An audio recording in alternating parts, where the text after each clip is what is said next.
नमस्कार, स्वागत है। आप देख रहे हैं मनचाहा न्यूज़। मैं आपके साथ अंकित सिंह चौहान। कांवड़ यात्रा शुरू होने वाली है। बाबा नगरी में दरबार सजने वाला है, कांवड़ियों की भीड़ लगने वाली है। ऐसे में 14 जुलाई से जैसा आप जानते हैं कि कांवड़ यात्रा शुरू हो जाएगी और एक महीने तक बाबा नगरी में जो भक्तों का है वो तादाद नज़र आता है। लेकिन इन सब के पीछे एक खबर हर किसी के मन में संशय बना हुआ है कि 2 साल के बाद जो कांवड़ यात्रा निकाली जा रही है उसमें किन किन प्रकार की सुविधाओं का ख्याल रखा जा रहा है। देवघर जिला प्रशासन की क्या क्या तैयारियाँ होंगी, डाक बम की क्या सुविधाएँ हैं, गाड़ियों की पार्किंग की क्या सुविधाएं हैं, किस तरह से जलाभिषेक किया जाएगा और साथ ही एक नई चीज़ें हैं वह भी मैं इस खबर के अंदर बताने वाला हूं कि इस बार जब आप कांवड़ यात्रा यानी कि आप बाबा धाम देवघर में कांवड़ यात्रा को लेकर जाने वाले हैं तो क्या क्या सुविधाएं आपको मिलने वाली हैं। तो चलिए स्टार्ट करते हैं। बता दूं कि 2 सालों के कोरोना के बाद इस साल देवघर में जिला प्रशासन की तैयारियां पूरी हो गई है और साथ ही ज़िला प्रशासन ने एक बड़ी जो जानकारी है वो अपडेट दी है। तो इस बार बाबा धाम ऐप भी निकाली गई है जो आपको सुविधाएं, बहुत प्रकार की सुविधाएं इस ऐप के अंदर मिलेगी। अब ऐसे में डिजिटल इंडिया हो गई है। डिजिटल इंडिया में आपको बहुत सारी चीज़ें की फ़ायदे हैं जो मिल रही है। ऐसे में जिला प्रशासन और डीसी की बैठक में एक निर्णय यह भी लिया गया कि क्यों ना इस साल एक ऐप के थ्रू सारी जानकारियां अपडेट करा जाएं, क्योंकि अप्रत्याशित भीड़ लगने वाली है।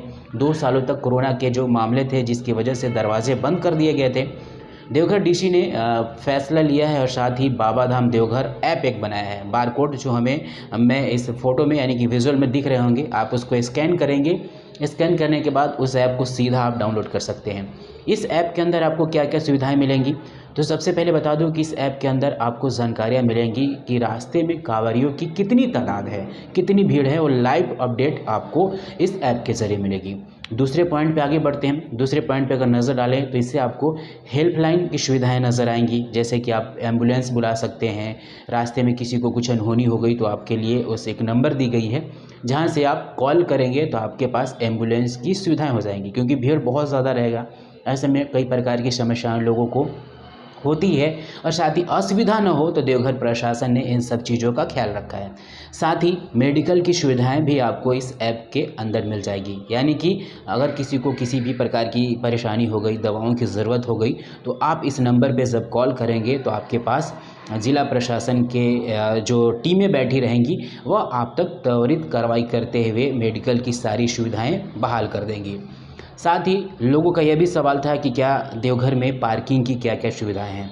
बता दूं कि देवघर से 5 किलोमीटर पहले जो एरियाज़ हैं वहां को मेंशन किया जा रहा था, बनाया जा रहा था, जैसा कि मुझे अपडेट दिया गया है। तो उस इलाके में आप पार्किंग की सुविधाएं हैं वो लगा सकते हैं।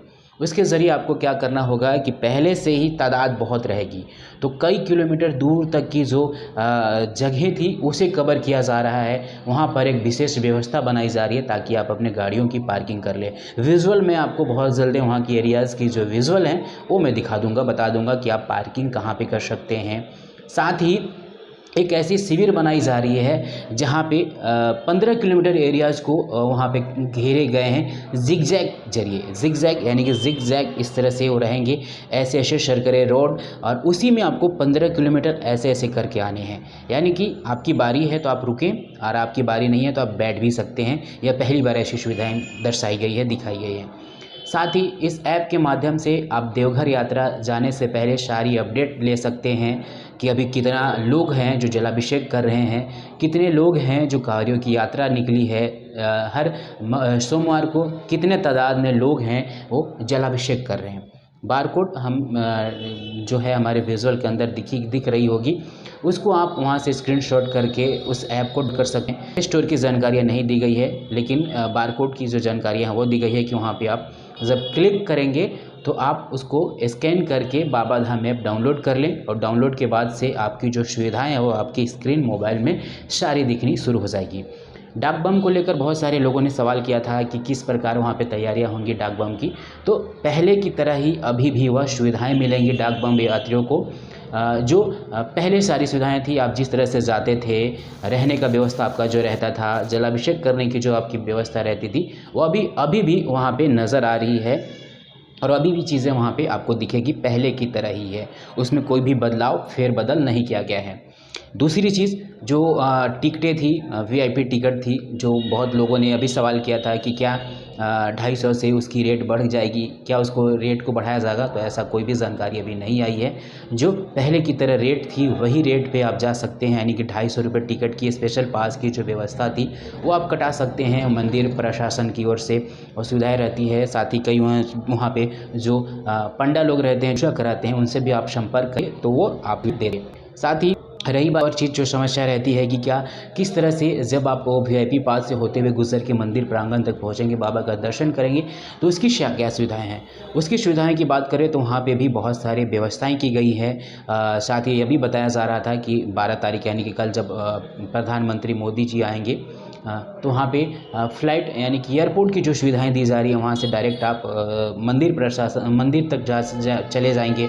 वहाँ से आपको बड़ी आसानी होगी, क्योंकि कांवरियों की सबसे बड़ी जो थी वह विदेशों से लोग आते थे, कई जगहों से आते थे, लेकिन वो असुविधाएं होती थी।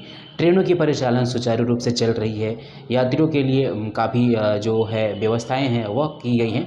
तो तमाम तरह की जो जानकारियाँ हैं वो हम आपको एक एक करके इकट्ठे करेंगे और सारी जानकारियाँ हम एक पार्ट बाई पार्ट बनाएंगे। अगली वीडियो में हम आपको बताएंगे कि पार्किंग की स्पेशल सुविधाएं कहाँ की गई है, कहाँ पे पार्किंग किया जाएगा गाड़ियों को, ताकि बहुत सारे ऐसे लोग होते हैं जो अलग अलग डिस्ट्रिक्ट से आते हैं, उनके लिए वो व्यवस्थाएं हो, ताकि गाड़ियों की पार्किंग की भी सुविधाएं हों। वो सारी जानकारियाँ हम आपको अगले वीडियो में बनाते हैं और बताते हैं कि क्या क्या तैयारियां हैं। और 14 जुलाई से जब आप देवघर की यात्रा शुरू करेंगे तो आपको किस किस तरह से वहां पे जाने हैं, कैसे रहने हैं, किस तरह से जलाभिषेक करने हैं। मिलते हैं अगले वीडियो में। नमस्कार।